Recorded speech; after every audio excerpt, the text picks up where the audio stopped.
What's up? It's Davin, and this is a miniature or a smaller or a briefer or it's just another episode of the Free Your Voice, Free Your Life podcast that might be shorter in length because I have a very specific idea, a very specific something that I want to share with you. Before I do, I'm just coming back from Boston. I brought the reset, my signature immersive sound healing experience to the Huntington Theater, and it felt great. So good. So many hugs. So grateful. And again, I met folks at these performances that came because they listened to the podcast. So that means so much to me and I'm so grateful for it. And yeah, I'm just trying my best to continue on this path of momentum, expanding and opening. And yeah, there's some cool stuff afoot. I'm going to be chill on the reset for February, but in March, you can find me March 1st. That weekend, you can find me in Louisville at the Kentucky Performing Arts Center. And then in the end of the month, you can find me in Philadelphia at the Kimmel Center, specifically bringing the reset to the Perlman Theater. Um, yeah, so fun. This life that I'm living, it's so fun. And I'm not saying it's easy. I think sometimes it's easy to hear me talk the way I do and imagine that it's all sort of butterflies and rainbows, and it ain't. It's complicated. It's emotionally strange. I mean, I don't know about all you, but this new year with the climate catastrophe and the political climate and just life, I mean, there's a lot going on right now, and it's been a lot to hold. But the reason I'm able to do so is because I have these personal practices and community and people that love me. And so I'm just trying my best to lean into all of those things, the personal practices, but especially ways in which I can find connection with others, whether that be friends that are close to home, phone conversations, or showing up to things like the reset, yoga classes, meditation groups. I'm a facilitator. I hold space for a lot of different things like this. So if you want to be in my orbit, you can find me every Sunday for Sit Club, which is my virtual meditation gathering that happens on Zoom. But you can also travel to come to the reset. And if you're in Chicago, in or around Chicago, I implore you to come to Chicago Circle Singing because it's one of my most favorite things to do. And you will forget about all of the worries of the world while you are singing. I promise. Which is why we do it, right? It's this not an escape. It's actually a portal into reality. All of the other noise that's happening around us, I'm not saying that's not real, but it's not the ultimate reality. It's sort of the distraction, the lies that pull us away from our truth of fundamental goodness and our truth of interconnectedness. Okay, don't get me started. I can go down a million different paths here, but I won't because I want to share a practice with you that changed my life. And I know that sounds a little bit hyperbolic, but I actually mean it. Like this practice really shifted things for me in a very specific way. And if you're a client of mine, I may have shared something similar with you, and I've even shared similar things on the podcast before, but I really wanted to dedicate this episode to this so that you'll have it to come back to. It's simple, but it's complex. I also want to offer that I didn't originate this practice. This is adapted from the teachings of Abraham Hicks. But as I continue to read and learn, I keep gathering more information that helps me understand why this specific practice can be such a game changer, not only for me, but hopefully for you too. So let's get to it. You're likely familiar with the idea of holding a vision for your future or even envisioning your future. You likely have heard of athletes that see themselves scoring the winning touchdown or making the free throws or hitting the golf ball incredibly far. And the power of keeping that vision, keeping that visualization in their mind and how they attribute their growth to that. Now, I just want to say that that has never resonated deeply with me. I've always been a bit of a dreamer. I will say I've carried big dreams for my life. But I think a lot of the stories and narratives that I had been given from a young age about what was even possible for me wouldn't even allow me, or I wouldn't allow myself, because of the stories, to think some of these things, to really think, to marinate in, to hold a vision of my dreams, to see myself in those different spaces and places. And so I've always found visualization, envisioning a little bit difficult when it comes to a practice, a process, particularly around manifestation and new creation. That is, again, until a couple of years ago when I learned about this way of doing that work. Now, I'm going to tell you exactly what to do, but first, let me say this. Any vision that you've ever had for your future is based on a very simple premise. It's based on a belief that you have that the thing that you want will give you a feeling. So, when it comes to, let's say, being a performer, you believe that when you get the opportunity to get on stage and you get people to hear you and you sing and they clap for you, that's going to satisfy, that's going to satiate something within you. That's why you want it. That's the only reason you want it. If you thought you could get it another way, you would probably want the other thing. But that is, in your mind, the reason that you want that situation or that outcome. Now, you're not unique in that. We all have this way about us. We only ever want anything because we believe it's going to give us a feeling. The only reason you believe you should have more money or want more money is because you believe it might give you a sense of more security, or you name it. You'll feel like you can be really generous, or you'll feel like a certain level of flexibility in your life, or the relationship, or the job, or again, the performance opportunities, or you name it, travel, whatever, you name it. The reason you want that is because you believe that it will give you a feeling. So, a sort of precursor line of inquiry that's good to do before this exercise, but also something you might discover through this exercise is the answer to that question. What do I believe achieving that outcome will make me feel? What do I believe achieving that outcome will help me or cause me to feel? Okay, put a pin in that.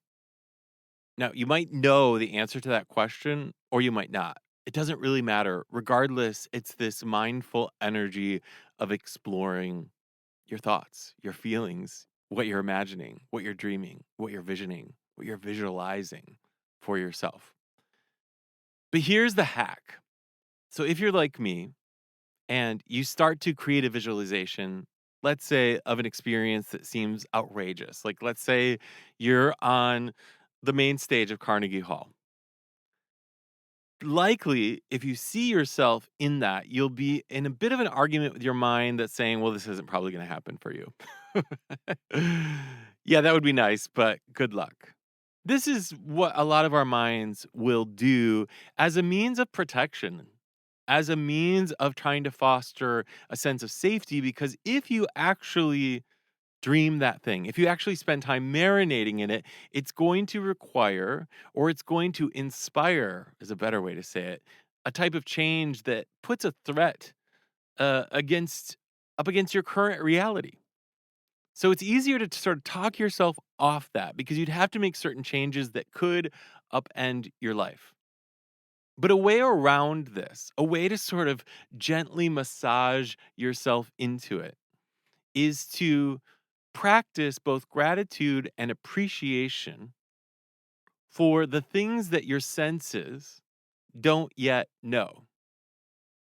Practicing gratitude and appreciation for the things that your senses, the things that in this moment, here and now, you can't hear, you can't see, you can't taste, you can't touch, you can't smell. Because you, like me, believe if you can't hear it, see it, taste it, touch it, smell it, it ain't real. It doesn't exist. And that's where we're wrong. That's where the neuroscience tells us that we're wrong. But here's how you do it. You imagine the outcome. You imagine what it is that you want for yourself. Let's use the example. Let's imagine that you want to perform on the main stage of Carnegie Hall. And This is the way that you engage this exercise. In full disclosure, I typically do this exercise when I'm out on a walk, and I try to do it for like a minimum of 3 minutes, like 3 to 5 minutes. But let me give you a taste. So you just start naming all of the outcomes that you're grateful for or that you have deep appreciation for having as a result of performing on Carnegie Hall's stage. So, for instance, you might go, I am so grateful that I crushed that performance. I'm so grateful that I sounded so good in my voice and I felt in control of my instrument and that people were smiling at me from the audience. I'm in deep appreciation that Carnegie Hall had the trust in me to bring me on the stage and that I met their expectations. In fact, I exceeded their expectations. And I'm so grateful that the hall was sold out and that when I went out in the street afterwards, people came up to me and told me how that performance shifted and changed their lives. And I'm so grateful that people reflected back to me that they saw me and I was in my truth and I was in my alignment and they said I was glowing. And I'm so grateful to finally be at the stage where I realize how incredible of a singer and a performer I am. And I'm so grateful that there was huge financial gain as a result of performing on that stage. And I'm so grateful that the word that I wanted to offer people, the way in which I wanted to light people up, the hope, the joy, the everything I wanted to give people, they were able to receive because I was able to be present in that moment. And I'm in deep appreciation for being in alignment with my truth. And I'm so in deep appreciation for being in the midst of trusting the process. And I'm in such deep appreciation for getting opportunity after opportunity after opportunity. I'm so grateful that this one opportunity has yielded and will continue to yield so many other opportunities. Whew. You see what I'm doing there? Just go off. Abraham Hicks calls it a rampage, appreciation rampage. You just go and you go. And what I want you to stop just for a moment now, even just hearing me do that, ask yourself how that makes you feel. For me, it kind of gets me high. Like it feels like a real energetic kick in the ass. Like it's just such a delicious exercise. I never leave this exercise feeling worse. I actually always leave this exercise feeling excited. And here's why: because of the power of your mind and your body and your heart and your spirit to cultivate that feeling that you're longing for now, to cultivate that feeling that you believe the future holds for you now. And the advantage of having done that is so important because it does so many different things. But one of them is that it simply allows you to access the feeling now. You start to recognize that you don't have to put off feeling good until the future. You can feel that way right here, right now, through the simplicity of this exercise. And when you do feel this way, when you do have that sort of excited, lit up energy, what action does that inspire within you? For me, I want to like, let's go. Let's do it. Let's get some more. I'm going to go send some more emails. I'm going to get out there. I'm going to try to connect further. Yeah. I mean, if I know, if that feeling is part of the inspiration for how I want to live and I can cultivate that feeling within me now, then my actions will reflect that. But if I'm retelling the story that this won't happen for me, everything's against me, I never get these kind of opportunities, everyone always says no, my actions will reflect that. And this is what we do to ourselves 9 times out of 10. But I'm giving you that 10th option, that 10th opportunity to flip the script on how it is that you want to feel. You have to ask yourself, what is it that I'm trying to feel? What is it that I'm trying to feel? And what would it feel like? What would a life feel like? Now, you can get even more granular about this, and I think it's actually really beautiful to do to really tap into the sensory aspects of this gratitude and appreciation. So, you might even go, I'm so grateful. Am so appreciative of the lighting people at Carnegie Hall that they lit me so beautifully that I just felt like I was glowing. And I'm so in love with the outfit I was wearing. I loved the way the clothing felt on my skin, and I felt great in my body. And I'm so happy to have been in such good health for this performance. And I'm so thankful to just feel good in my body and to feel like not too hot, not too cold. The temperature was right. I'm so grateful that the sound felt perfectly balanced in my ears and it just smelled like roses in that place. It was so delicious to smell. And I'm so grateful that I had that beautiful bottle of water next to me to quench my thirst. Now, here's the magic of this. When you start to get into the granular aspects of the actual sensory experience, when you get creative like this, it has a very specific way of easing anxiety and fear, and it turns on the parts of your brain that are attributed to pointing you toward flow, toward creative expression, toward growth. Another book that I'd recommend that I've not yet completed, but I've started to read and I'm super excited about is Beyond Anxiety by Martha Beck. And she talks about this so specifically that when you imagine, and I don't even love that word because it makes it sound too flimsy, but when you visualize, when you capture in your mind these sort of sensory experiences that don't feel like they're currently with you, it has a way of activating both your mind, your body, your nervous system into a place of more calm and ease. What most of us do most of the time is think catastrophically. We imagine terrible outcomes. We imagine worst case scenarios. We imagine bad smells. We imagine uncomfortable clothing and too hot temperatures and bad food and you name it. This is the opposite of that. This is using our creative force, our creative energy, the power of our mind, its interactive ability with our body and our heart and our mind and our spirit to manifest, to create a future and live that future right now, to be in that future right now. Now, here's the other aspect about this. If you have spent a lifetime practicing negativity, if you've spent a lifetime practicing fear, if you've spent a lifetime believing that that thing won't happen for you, you are less likely to manifest that as an outcome. In fact, I would even go so far as to say you won't. But let's say I'm wrong and you do. What I know for sure is you won't have the capacity to enjoy it. You won't have the capacity to enjoy it. One of the beautiful, powerful aspects of this practice is that you are cultivating within yourself the mindful awareness to be able to show up and actually receive the goodness when it presents it to you in the way that you've imagined. You will set yourself up for success in being able to stand on 2 feet with your feet against the ground in this solid body and receive all of the love and goodness that's coming your way. It won't be a surprise to you. You'll know you're worth it. You'll know you deserve it. You'll know it's reciprocal. It's an exchange. You'll know that you are so inherently worthy and good because you've practiced receiving in your mind. You've practiced visioning, visualizing, envisioning a future like this. You know what it is to stand up and have people applaud for you. You felt it.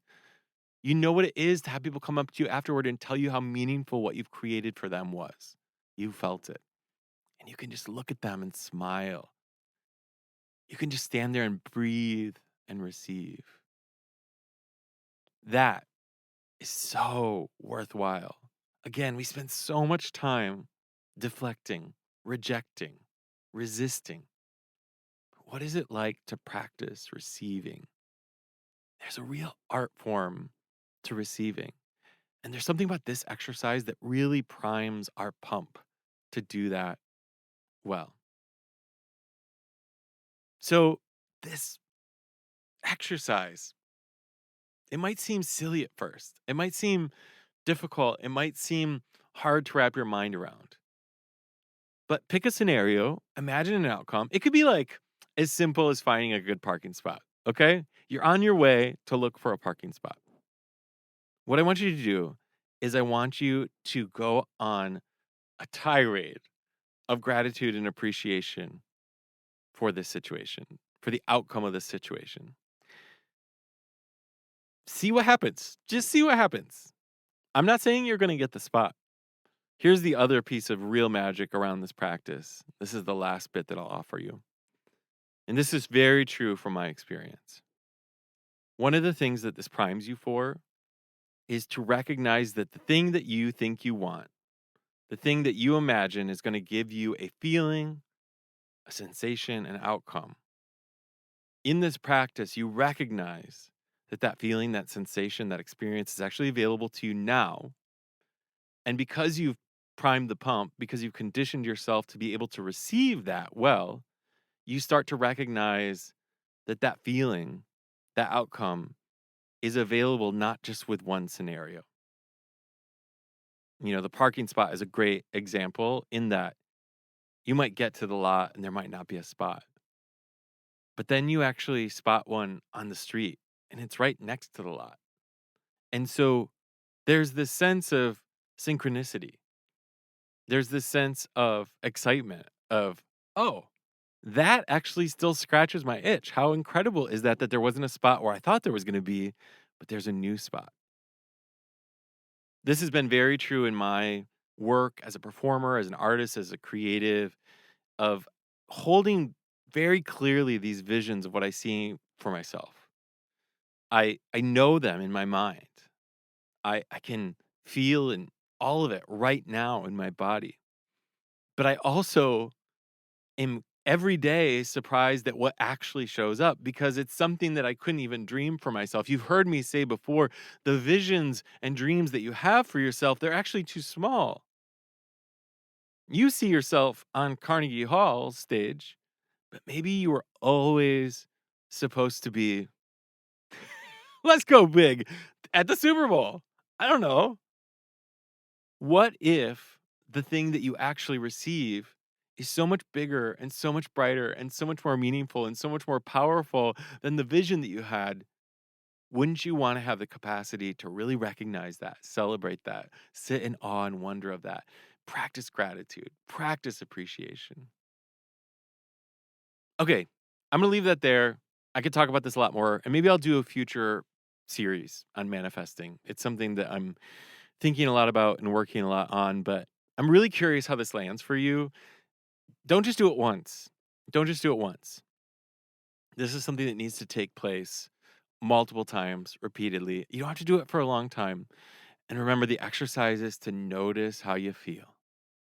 But then from there, see what sort of inspired action you might take.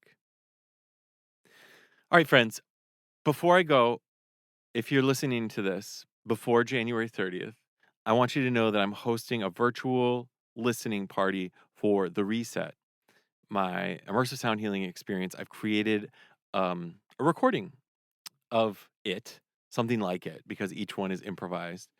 But I'm really proud of this recording. I think it's pretty cool. I think it does a good job of capturing, especially if you listen with headphones or in a surround sound speaker situation. I think it does a good job of capturing what the experience is like. But I'm going to be hosting that virtually on Zoom on Thursday, January 30th at 8 p.m. Central Time. It's free to attend, and you can sign up for it at davinyoungs.com or at theresetsoundexperience.com. davinyoungs.com or theresetsoundexperience.com. Grab a spot. I'd love to have you there, and we're going to have some fun. There's also going to be a Q&A after we listen together. So if you want to connect with me more there, love to have you. Okay, such big love. Write me. Tell me how this goes. Talk to you soon.